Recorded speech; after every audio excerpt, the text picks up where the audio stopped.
Good afternoon. It's a great pleasure for me to welcome Foreign Minister Yoon here today to Washington. This is his first visit as the Foreign Minister, and it's my first visit with him as Secretary of State, and we're both delighted to start off this way. Two very close friends, countries that have traveled a very interesting journey together for 60 years now. We celebrate the 60 years of this alliance. So for decades, the United States and the Republic of Korea, have worked side by side as allies. And we have, I think, stood up to a wide range of challenges over that period of time, not just in the Asia-Pacific, excuse me, but in other parts of the world as well. When you look back at our common commitment to democracy, to human rights, and to rule of law, it's no wonder that we have been such natural partners. Our alliance, which is in this moment of its 60th anniversary celebration, remains critical to American engagement in Asia, and it is a linchpin of peace and stability in the region. The United States is completely committed to deepening this relationship in the years ahead. And that's one of the reasons why I will be visiting Seoul next week, and the President of Korea of the Republic of Korea will be here in Washington to meet with President Obama in early May. Today we discussed all of the issues that you would obviously imagine we would, and even more. We covered a great deal, but I will start with North Korea. We've heard an extraordinary amount of unacceptable rhetoric from the North Korean government in the last days. So let me be perfectly clear here today.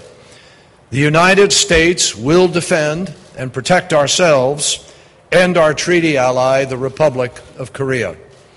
The Foreign Minister and I also think it's important to stay absolutely focused on our shared goal of a peaceful Korean peninsula, free of nuclear weapons. And we agree that improved relations between North and South would ultimately help to move us towards that goal. That is a stated goal of the new President of the Republic of Korea, and we look forward to working with her to achieve that goal.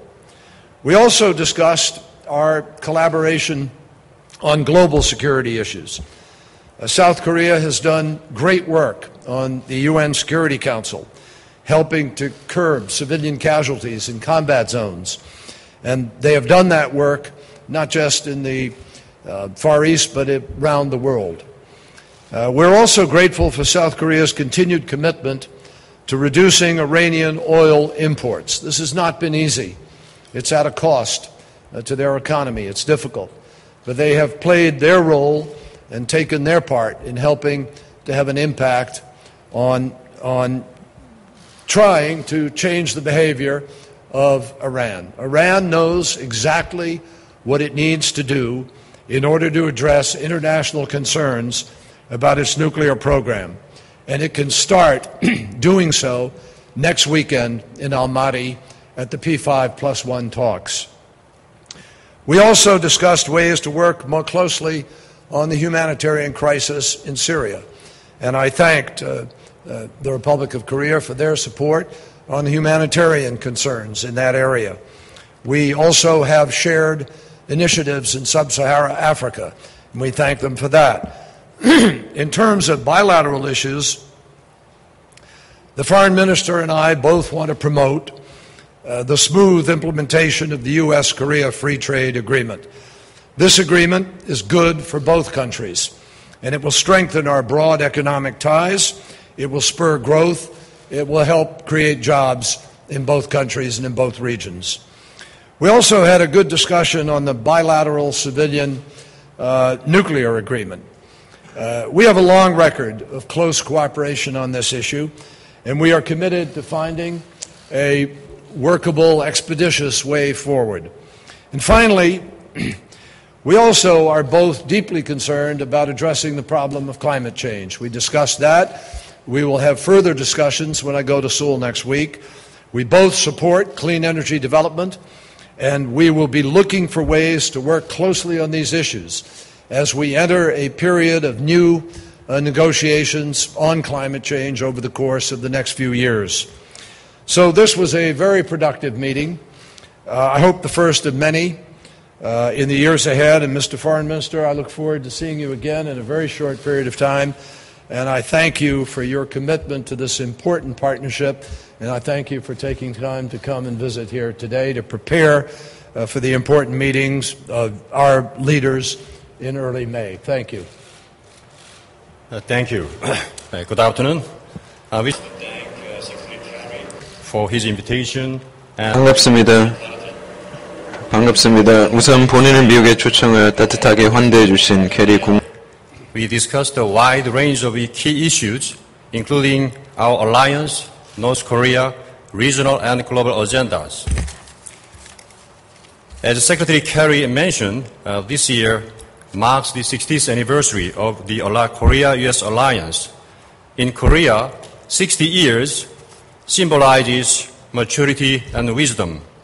As we celebrate what many describe as one of the strongest alliances in history, we reaffirm the need to further consolidate our comprehensive strategic alliance befitting the 21st century. In this regard, we share the view that President Park's visit to the United States in May, which will be her very first overseas visit as head of the state, will elevate our 60-year-old alliance to a new height. Secretary Kerry and I pledged to make every effort to ensure a successful summit. More than anything else, I discussed with Secretary Kerry the serious nature of the security situation on the Korean Peninsula, including North Korea's third nuclear testing, as well as the series of threats from the North. We agreed to further strengthen credible and robust deterrence vis-à-vis North Korea's nuclear and conventional provocations. In particular, the Secretary and I expressed satisfaction over the progress made in the tailored extended deterrence and the counter-provocation plan.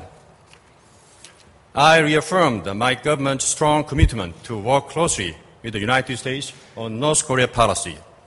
Both Secretary Kerry and I agreed that North Korea should abandon its nuclear ambitions and bellicose rhetoric.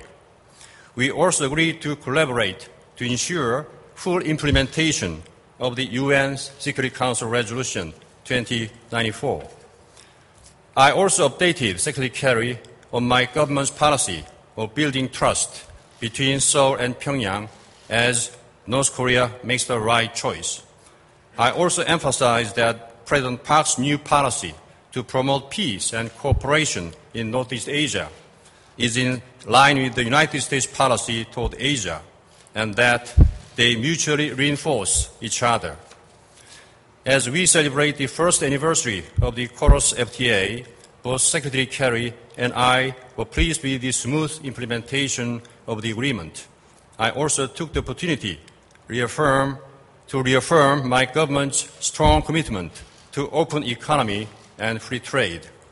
Moreover, I stressed the importance of further strengthening our cooperation in the field of science and technology, renewable energy, space, and climate change. Finally, I stressed to Secretary Kerry the importance of revising the Korea-U.S. Civil Nuclear Cooperation Agreement in a mutually beneficial, timely, and forward-looking manner. Both sides will continue consultations in this regard.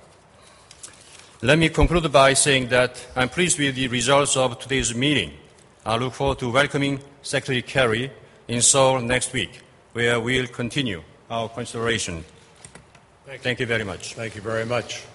Good. We'll take 4 questions today. We'll start with CNN. Elise Lavitt, please. Thank you, Mr. Secretary. Thank you very much. I'd like to ask you about what you think North Koreans' intentions are. Do you think that these threats are just bluster, specifically the recent threat to restart its nuclear facility? And is there a danger of not taking these threats too seriously that might provoke them into actually doing something? Or is there a chance, do you think, that they could pull back and be ready for diplomacy at some point?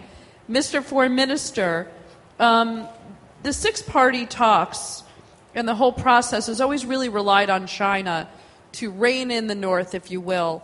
Lately, it doesn't really seem that the North is listening to China in any meaningful way, and I'm wondering if you think that this is a safeguard that the parties cannot rely on anymore. Has the influence China had been used up? Thank you. Go ahead, please. Well, regarding basically, as we saw in the latest adoption of the UN Security Council Resolution 2094, China is now very cooperative, and they made it very clear that they will fully implement the resolution of the UN Security Council Resolution 2094. Regarding the six-party talks, actually in this resolution, six-party members and the members of the Council also made it clear the six-party talks is still a very useful tool to implement, to actually make efforts towards the denuclearization of the North Korea's nuclear weapons program. Even though this is a very difficult task, we believe that with China and with many members of the six-party talks, we should continue these efforts with patience. Thank you. I'm not going to speculate on what the intent is or whether there's a strategy or not a strategy. The bottom line is very simply that what Kim Jong-un has been choosing to do is provocative, it is dangerous, reckless, and the United States will not accept the DPRK as a nuclear state. And I reiterate again, the United States will do what is necessary to defend ourselves and defend our allies, Korea and Japan. We are fully prepared and capable of doing so. And I think the DPRK understands that. Now, that said, no one takes lightly, least of all the President of the United States, what has been happening, which is precisely why the President made the decision to redeploy missile defense with respect to the United States itself, as well as to take other preparations in the region, and to send a very clear signal to our allies and the North alike that the United States will defend our allies and that we will not be subject to irrational or reckless provocation. But, and here's an important but, we make it clear, as we have consistently, that the United States believes there is a very simple way for North Korea to rejoin the community of nations and make it clear that they want to pursue a peaceful path. And they can come back to the table and join all of those other countries, including their nearest neighbor and partner, China, obviously shared nearest neighbor with the Republic of Korea. But China, which has such an important role to play and which has always maintained a closer relationship to the North than any other country.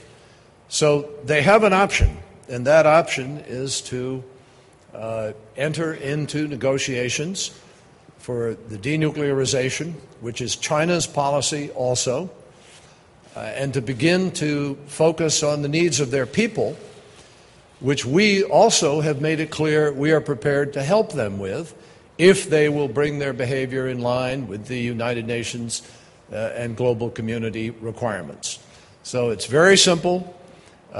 We are going to proceed thoughtfully and carefully, as the President has indicated, but we take nothing for granted, and we also are not indifferent to the meaning of these of the risks that are involved. Beg your pardon? Do you believe they'll restart their nuclear facility as they threatened to do? Well, first of all, if they restart their nuclear facility at Yangdong, that is in direct violation of their international obligations. So that in itself would be a breach of international standard and requirement. It would be a provocative act and completely contrary to the road that we have traveled all of these years from the agreed framework forward. So we'll have to wait and see what happens with respect to that, but it is a direct violation of their international obligations and would be a very serious step. Next one, Lim Min Hook from Joseon Ilbo, please. First question goes out to Secretary Kerry. Right now, a lot of Korean people are deeply interested in the negotiation of the U.S.-Korea civil nuclear agreement. Mr. Secretary, some people are concerned that if Korea's request to low enrichment for peaceful purposes is not accepted, then this may harm U.S.-Korea relationship. Mr. Secretary, do you have any intention of proactively accepting Korea's request? And before the visit of President Park, do you see some tangible progress happening in this area? Well, we welcome, President Obama and the United States welcomes South Korea's emergence as a nuclear energy leader, peaceful nuclear energy leader. And we are working together on a civil nuclear agreement that will build on a very strong nuclear energy cooperation that we've enjoyed for literally over 50 plus years. We see no reason that will not continue in a agreed upon fashion. And the foreign minister and I had a very good discussion about that agreement. We've exchanged some ideas, and I will follow up on those when I visit Seoul in about a week. And I'm very hopeful, and I think the Prime Minister shares this hope, that this can be resolved before the visit of President Park. But we're quite confident that this is a relationship that can and will continue in its proper form. Next one, Scott Stearns from VOA, please. Mr. Secretary, in Cairo last month, you freed up $250 million in additional support from the Morsi government following promises from the president that he would make some political and economic reforms.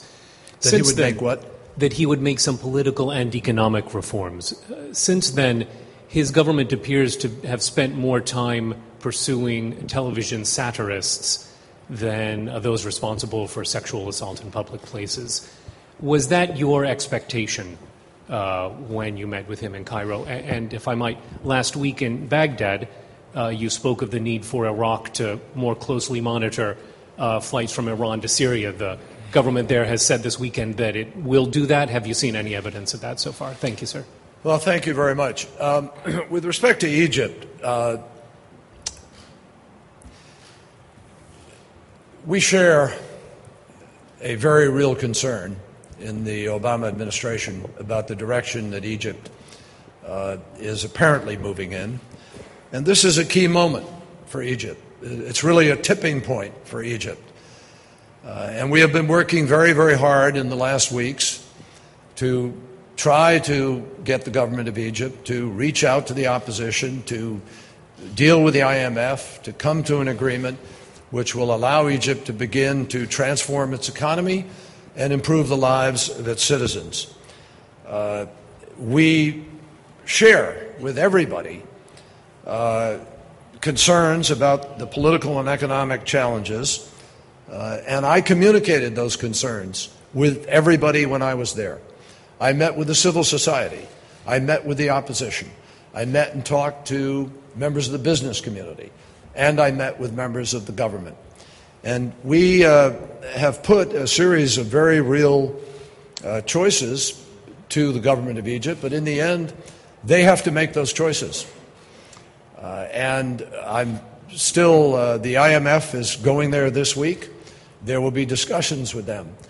But it is only fair to say that President Obama and the administration share real concerns about the direction that Egypt appears to be moving in. It is our hope that there is still time to be able to turn the corner. But the recent arrests, the violence in the streets, the lack of inclusivity with respect to the opposition in public ways that make a difference to the people of Egypt are all of concern today.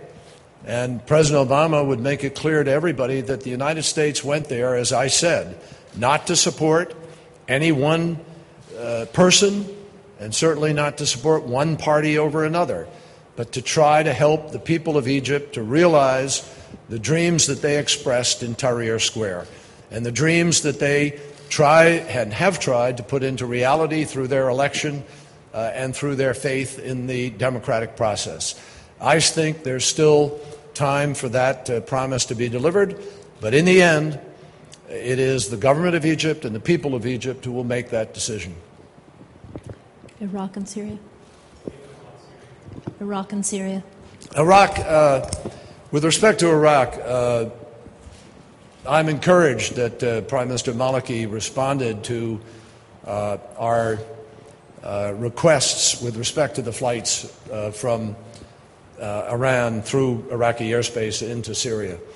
And we are working right now with the government on several things. One, we are working on the question of how those inspections might take place and how frequently. Number two, we are working on trying to bring the Kurds and the Sunni together with Prime Minister Maliki in a discussion that hopefully can bring people back together and get the democratic process back on track. There's been a real breach of that with respect to the Kurds. President Barzani has not visited Baghdad in about 2 years, and increasingly Speaker Najafi and the Sunni feel as if they have been pushed away from the governing process. Democracy is hard. It's hard work. It's particularly hard work for people who haven't experienced it ever or recently. And so we all need to work closely together, which is exactly what we are doing now, with hopes that the Prime Minister will make the right choices to bring people together, to offer people a united election when it takes place in a few weeks, and to ultimately offer people the democracy that Americans invested in so heavily with their treasure of their young men and women who gave their lives and with a large amount of American taxpayer dollars. Last one today, Lee Woo-tak of Yonhap News, please. 윤병세 장관께 여쭤보겠습니다. 박근혜 정부는 북한의 일단 위협이나 도발에도 불구하고 한반도 신뢰 프로세스를 지속적으로 추진할 하겠다는 방침. Korea Peninsula, with its Korea Peninsula peace process. My question is, do you have any plans on suggesting a dialogue with the North Koreans first? For instance, reopening the Mount Kumgang tourist visit. And my question going out to Secretary Kerry, ever since you were a member of the Senate, I know that you've always emphasized the importance of diplomacy and dialogue. I know that this was one of your standing principles, and I know you also spoke about that kind of principle in dealing with the North Koreans. And Mr. Secretary, under what circumstances or what situation would the United States be prepared to resume dialogue with the North Koreans? Do you have any specific conditions in mind in order to resume dialogue with the North Koreans? And if so, Mr. Secretary, do you have any plans on sending a special envoy to North Korea in order to resume talks with the North Koreans? First of all, the situation on the Korean Peninsula, or tension, is getting higher on the Korean Peninsula, and it is critically important for the U.S. and South Korea to enhance its defense capabilities. And as we said repeatedly, we will always be we will address in case of North Korean provocation. But if North Korea decides to give up its nuclear ambitions and to become a member of the international community, we are prepared to resume our talks in terms of putting in place a peace process on the Korean Peninsula. North Korea needs to make it clear that they are prepared to have a serious discussion about denuclearization. And they know exactly what the goal is, they know exactly what the terms are, and we are prepared. President Obama has said repeatedly, we are prepared to enter into a dialogue, negotiation, if they are serious, if they will stop the provocations and engage in a serious discussion. We have always said that we would like to try to resolve the problems of the entire peninsula. That means making peace. But making peace does not involve having a nuclear North and a disadvantaged Republic of Korea to the south. So they know very well what the terms are here. And with respect to the question of an envoy, we have an envoy. Ambassador Glenn Davies is appointed already. He's there. He's here. But if the circumstances are correct, when North Korea meets or issues an indication that it is serious about trying to resolve this issue. And, I would just say this, and I think it's important. We face this danger not just to the Republic of Korea, but a danger to the entire region and the world of the proliferation of nuclear weapons. And we face it with respect to Iran. President Obama could not have been more clear with respect to both. His policy is the denuclearization of North Korea, the DPRK, because that is the only way to begin to end the conflict and create safety in the region.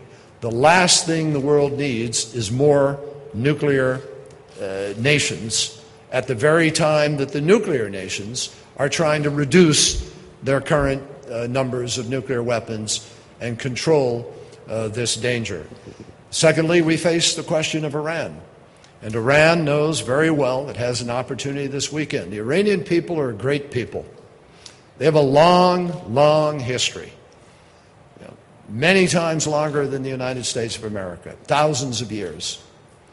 They have an ability to rejoin the community of nations, to get out from under this isolation, if they will choose the simple ways of proving, as other nations prove, that they have peaceful nuclear energy. It's that simple. It's not complicated. And our hope is that that initiative can begin in earnest this weekend in Almaty, where we will have a team prepared to negotiate, and that in the days ahead we can reach an understanding that will also move, as we are trying with respect to the Korean Peninsula, to make the world safer. That's what this is about. It's not about, we have no ambitions there, and I think they know that. We want to see a peaceful community of nations trading with each other, working to improve the lives of their citizens, and that is in direct contrast to the North, which maintains gulags, has thousands of political prisoners, treats people in the most inhumane way, and now starves their people in order to build nuclear weapons. That couldn't be a bigger choice, and that's the choice that we are standing here presenting to the community of nations that have made a different choice. Thank you very much. Thank you. Thank you. Thank you.